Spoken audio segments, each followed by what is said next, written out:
September 24, 2025 Kannada ಸಾಹಿತ್ಯ ಲೋಕಕ್ಕೆ ಗ್ರಹಣ ಆವರಿಸಿದೆ.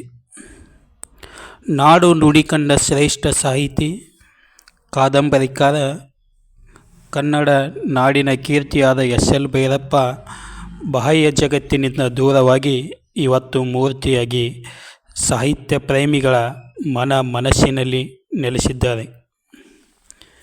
ವ್ಯಕ್ತಿಗಿಂತ ವ್ಯಕ್ತಿತ್ವ ದೊಡ್ಡದು ಎಂಬ ಮಾತಿನಂತೆ ಮಹಾನ್ ವ್ಯಕ್ತಿತ್ವ ಹೊಂದಿದ್ದ ಪದ್ಮಭೂಷಣ ಎಸ್.ಎಲ್. ಭೈರಪ್ಪನವರು ಜನಿಸಿದ್ದು ಹಾಸನ ಜಿಲ್ಲೆಯಲ್ಲಿ. ಎಸ್.ಎಲ್. ಭೈರಪ್ಪನವರು ಸಾಹಿತಿ ಎಂಬುದು ಮಾತ್ರ ಗೊತ್ತು. ಆದರೆ ಗಾಂಧೀಜಿಯವರ ಮೌಲ್ಯಗಳಿಗೆ ಬೆಲೆ ಕೊಟ್ಟು ಸ್ವಾತಂತ್ರ್ಯ ಚಳವಳಿಗೆ ತೊಡಗಿಕೊಂಡಾಗ ಭೈರಪ್ಪನವರಿಗೆ ಕೇವಲ 13 ವರ್ಷ ಆಗಿದ್ದವು. ವಂಶವೃಕ್ಷ, ತಬ್ಬಲಿಯು ನೀನಾದೆ ಮಗನೇ, ಮತದಾನ ಇವೆಲ್ಲ ಕಾದಂಬರಿಗಳು ಚಲನಚಿತ್ರವಾಗಿವೆ. ವಂಶವೃಕ್ಷಕ್ಕೆ 1966ರಲ್ಲಿ ರಾಜ್ಯ ಸಾಹಿತ್ಯ ಅಕಾಡೆಮಿ ಪ್ರಶಸ್ತಿ ದೊರೆತಿದೆ.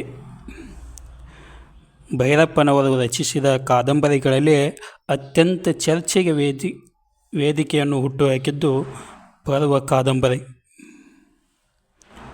1999ರಲ್ಲಿ ಕನಕಪುರದಲ್ಲಿ ನಡೆದ ಕನ್ನಡ ಸಾಹಿತ್ಯ ಸಮ್ಮೇಳನದ ಅಧ್ಯಕ್ಷರಾಗಿ ಆಯ್ಕೆಯಾಗಿದ್ದರು.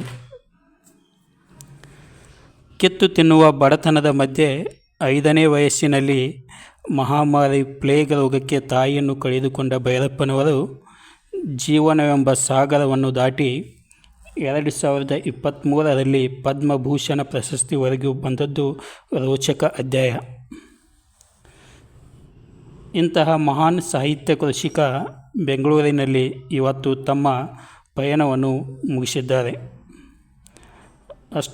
ತಮ್ಮ ಪಯಣವನ್ನು ಮುಗಿಸಿದ್ದರೂ ಕೂಡ ಸಾಹಿತ್ಯಾಸಕ್ತರು, ಸಾಹಿತ್ಯ ಪ್ರೇಮಿಗಳ ಮನಸ್ಸಿನಲ್ಲಿ ಎಂದಿಗೂ ಮರೆಯದ ನಕ್ಷತ್ರ.